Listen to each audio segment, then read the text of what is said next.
हमने हमारी last video में स्टार्ट किया था इंडियन पिनल कोड के जनरल एक्सेप्शन जिसकी हमने दो चीज़ें कंप्लीट कर दी थी। मिस्टेक ऑफ फैक्ट्स जो आता है सेक्शन 76 एंड 79 में, एंड जुडिशियल एक्ट जो आता है 77 और 78 के अंदर। जिन्होंने भी वो वीडियो नहीं देखी, पहला पार्ट देख लें जो कि वो वीडियो है, उसके बाद ये पार्ट देखें तो ज़्यादा अच्छे समझ आएगा। अब स्टार्ट करते हैं हम एक्सीडेंट जो आता है सेक्शन 80 के अंदर।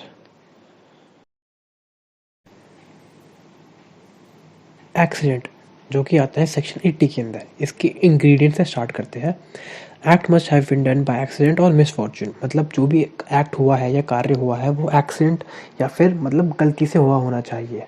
Act is not an outcome of a criminal intention, मतलब जो भी एक्ट हुआ है वो किसी क्रिमिनल इंटेंशन यानी कि कोई गैर कानूनी काम की इंटेंशन पहले की वजह से नहीं होना चाहिए, कि मतलब पहले सोच रखा है कि हम ये गैर कानूनी काम करेंगे। Act was not an outcome of any knowledge, मतलब कि वो सिर्फ सोचा समझा हुआ क्राइम नहीं होना चाहिए, वो गलती से हुआ एक एक्ट होना चाहिए या एक गलती होनी चाहिए। एक्ट मस्ट बी लॉफुल, जो भी एक्ट हुआ है वो लॉफुल होना चाहिए, मतलब लॉ के दायरे के अंदर होना चाहिए। Act is done in lawful manner, जो भी एक्ट किया हुआ हो वो एक लॉफुल मैनर से किया हो, मतलब लॉ के दायरे के अंदर रहकर वो काम किया हो। Act must be done by lawful means, मतलब लॉफुल तरीके से वो काम किया गया होना चाहिए, किसी भी गैर कानूनी तरीके से वो काम नहीं किया गया होना चाहिए। Act is done in proper care and conscious, मतलब जो भी एक्ट हुआ होना चाहिए वो प्रॉपर केयर एंड कॉन्शियस की दायरे में होना चाहिए, मतलब कि वो अपने प्रॉपर केयर एंड कॉन्शियस में थे और गलती से वो कार्य हो गया, मतलब उनके साइड से कोई भी, मतलब जो बंदा है उसके साइड से कोई भी केयरलेसनेस होनी नहीं चाहिए। Objective of this section is to protect an innocent person who has done any act accidentally without criminal intention or knowledge of any unforeseen evil result, मतलब ये सेक्शन उन लोगों को प्रोटेक्ट करने के लिए है जो लोग लॉ के दायरे के अंदर रहकर बिना किसी क्रिमिनल नॉलेज या इंटेंशन के होते हुए कोई काम कर देते हैं और वो गलती से एक क्राइम हो जाता है, एक्सीडेंटली वो क्राइम हो जाता है, तो ऐसे लोगों को प्रोटेक्ट करने के लिए ये सेक्शन बना है। Section 80 gives statutory recognition to the common law doctrine called mens rea, that is there can be no crime without criminal intention.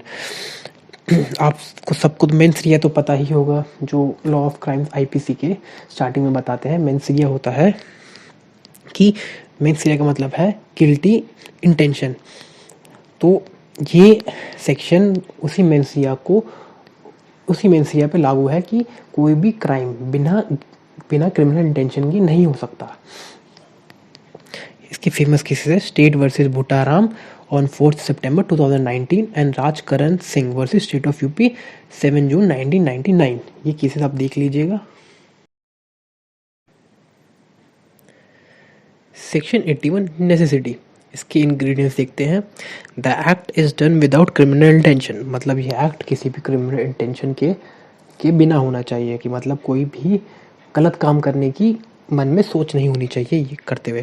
The act is done with the knowledge, मतलब ये act करते समय हमें पूरी की पूरी नॉलेज होनी चाहिए कि हम क्या कर रहे हैं और क्यों कर रहे हैं और उसके परिणाम क्या होंगे।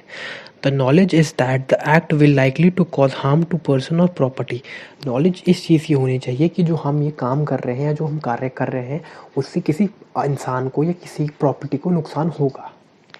फिर है act is done in good faith, मतलब ये काम किसी अच्छी फेथ में किया जाना चाहिए, कि मानो इससे किसी का बुरा, हमें पता होना चाहिए इससे बुरा होगा, पर हमें ये सोचना चाहिए कि इससे हम एक बहुत बड़ी बुरी चीज़ को बचाने के लिए हमें छोटा बुरा कर रहे हैं, इस गुड फेथ में कर रहे हैं। Act is done for purpose of preventing और अवॉइडिंग हार्म टू पर्सन और प्रॉपर्टी, मतलब ये एक्ट किसी पर्सन और प्रॉपर्टी को हार्म ना हो इसलिए किया जाना चाहिए। Harm must have been in order to avoid a greater harm, मतलब ये हार्म तब किया जाना चाहिए ताकि जो बड़ा हार्म है या जो बड़े जो रिजल्ट होने वाले जिस हार्म के उसको रोकने के लिए छोटा सा हार्म किया होना चाहिए। For example a big ship is in a condition where the ship has option to hit a ship of 50 people and a boat of 2. In good faith and necessity, the ship hits the boat of 2 people, मतलब एक ship है बड़ी, उसके पास दो option है, मतलब वो crash होने वाली है, उसके पास दो ऑप्शन है, या तो वो एक 50 बंदों की बड़ी बोट से जाके टकराए या फिर एक 2 बंदों की छोटी बोट से। अब दोनों में ही लोगों की जान जाएगी, प्रॉपर्टी का हार्म होगा, ह्यूमन लाइफ का हार्म होगा, पर अब नेसेसिटी है तो 50 लोगों की जान से 50 लोगों की जान बड़ी होती है 2 लोगों से, अगर कंपेयर करें तो उन 50 लोगों की जान बचाने के लिए 2 लोगों की जान सेक्रीफाइस करी, मतलब एक बड़े हार्म को बचाने के लिए एक छोटा हार्म किया। Objective of this section is to embody the doctrine of necessity as a defense against criminal liability. The act should have been done without any criminal intention. मतलब ये एक्ट डॉक्ट्रिन ऑफ नेसेसिटी को explain करता है, जिसमें कि बंदे की कोई क्रिमिनल लाइबिलिटी नहीं होती जो भी उसने एक्ट किया है, क्योंकि उसने एक बड़े हार्म को बचाने के लिए छोटा हार्म किया है। बस उस बंदे की कोई क्रिमिनल इंटेंशन नहीं होनी चाहिए वो हार्म करते हुए। मतलब जैसे बोट वाला एग्जांपल दिया था, उसमें उस बोट वाले की कोई इंटेंशन नहीं थी कि मैं उस 2 बंदों को मारूंगा, वो एक नेसेसिटी में उसको मारना पड़ा। वैसे ही इस डॉक्ट्रिन में ये उन लोगों को प्रोटेक्ट करता है जो बड़े हार्म को प्रोटेक्ट करने के लिए छोटा हार्म कर देते हैं, बस उनकी क्रिमिनल इंटेंशन नहीं होती वो हार्म करने की। इस सेक्शन की एक लीगल मैगजीम है जो कि लैटिन में है, क्वाड नेसेसिटीज नॉर हैबिट लोगन। इसका मतलब है नेसेसिटी हैज़ नो लॉस, ये तो सेल्फ एक्सप्लेनेटरी है। फिर है famous case Queen versus Dudley Stephens. इसके अंदर क्या होता है, 3 लोग होते हैं जो एक बड़े शिप में फंस जाते हैं। अब उनका खाना धीरे धीरे ख़त्म होने लगता है, एक पॉइंट में आते हैं जब उनके पास खाना नहीं होता और वो 3 बंदे होते हैं। अब उनके पास 2 ऑप्शन बचते हैं, या तो वो तीनों मर जाए भूख के मारे, या फिर उनमें से 2 बंदे एक बंदे को खा लें ताकि उन दोनों की भूख मिट जाए और वो कुछ दिन और ज़िंदा रह सके। तो वो एक टॉस के ज़रिए डिसाइड करते हैं कि उन तीनों में से किसको खाएं। टॉस करते हैं, एक बंदे का निकलता है, बाकी 2 उसे खा लेते हैं। पर जब कोर्ट में केस चलता है तो वो लोग ये केस हार जाते हैं, क्योंकि नेसेसिटी के अंदर हम किसी की जान नहीं ले सकते, क्योंकि वो अज्यूम कर रहे थे कि वो उनको कोई रेस्क्यू करने नहीं आएगा, पर और उन्होंने इस चक्कर में किसी की जान ले ली जो कि ये नेसेसिटी के अंदर नहीं आया। अब है इन्फेंसी, जो आता है सेक्शन 82 और 83 के अंदर। According to section 82, nothing is an offence where act is done by a child under 7 years of age. मतलब कोई भी 7 साल से कम उम्र का बच्चा, लड़का या लड़की, कोई क्राइम करता है तो वो क्राइम नहीं माना जाएगा, चाहे वो कुछ भी हो।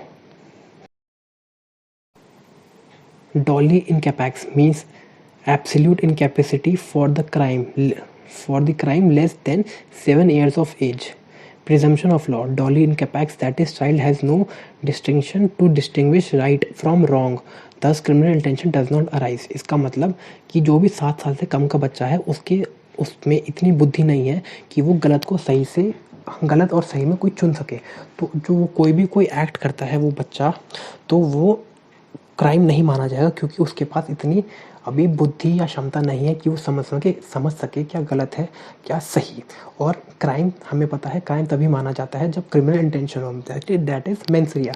और बच्चों के अंदर क्रिमिनल इंटेंशन नहीं होती, तो यानी मेंसरिया नहीं है, तो वो क्राइम नहीं माना जाएगा। अब देखते हैं section 83, ingredients. Act is done by child of 7 to 12 age. मतलब जब 7 या 12 साल के बीच में जो बच्चे क्राइम करें, ये सेक्शन लागू होता है। Child has no sufficient maturity of understanding. मतलब बच्चे के अंदर सफिशिएंट मेच्योरिटी नहीं होनी चाहिए एक्ट को समझने की, मतलब वो कुछ गलत कर रहा है।